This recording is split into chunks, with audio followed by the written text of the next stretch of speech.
Audience members.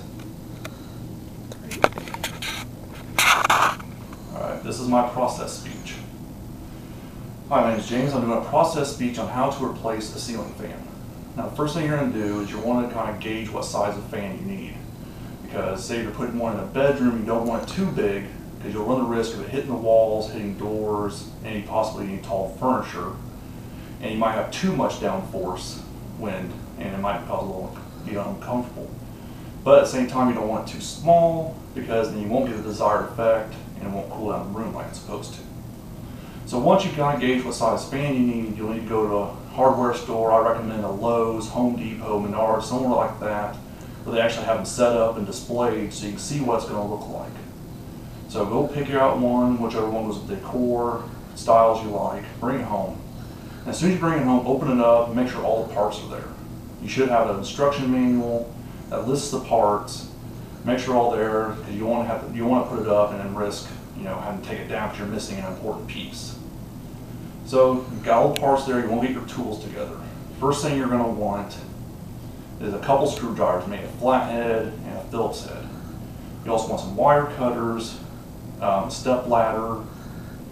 You'll want a handy tool will be wire strippers, where there's a nice little tool that safely removes the plastic or rubber from the wiring so you don't nick the copper wire itself, which could cause arcs, shorts, and even possibly a fire.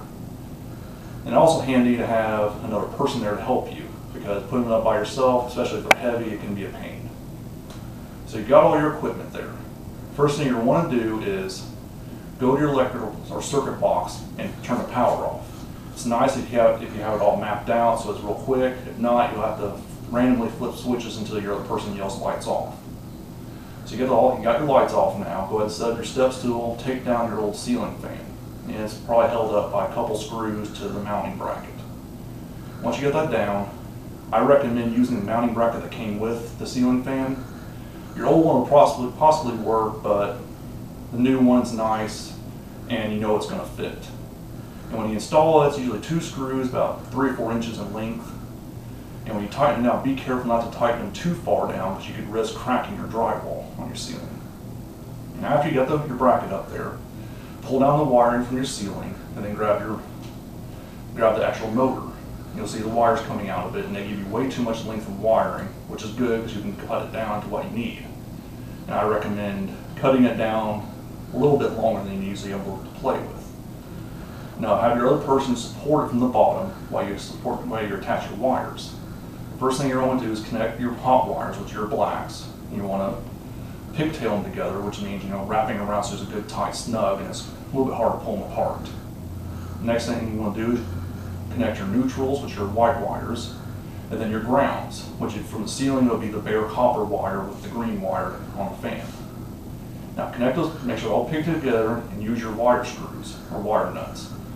And they should come with your ceiling fan, but before you should be handy to pick some up just so these have extras.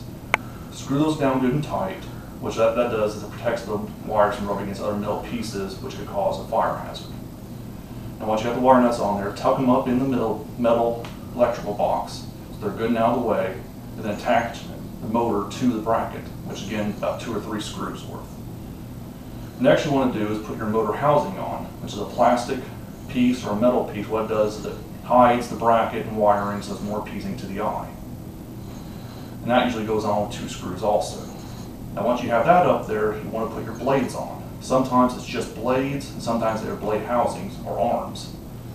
Now the blade arms, those go onto the motor attached to the 2 screws, and then the blades go on there, usually 3 screws. Now make sure they're good and tight and nice and even.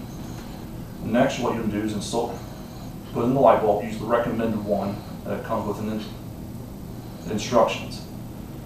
Now go back and turn your electricity back on to your room and turn the light on, make sure it works, and turn the fan on to all 3 speeds, make sure it's working properly. And if it is, great. Then what you'll do is put your globe on. And a lot of the older globes have 3 tiny screws that catch the lip of the globe, hold in place. Some of the newer ones are like a screw where you just kind of screw it in. Now make sure it's good and tight up there, because on a personal experience, I messed up, didn't put another tight, and I pulled the chain, it fell and shattered, had to go buy a new one.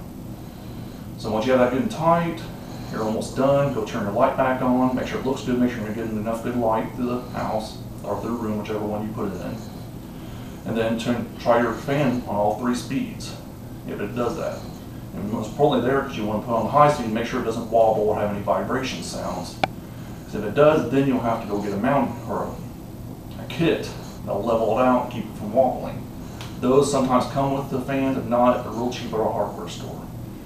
And if it's working great, enjoy it, and that was my process speech.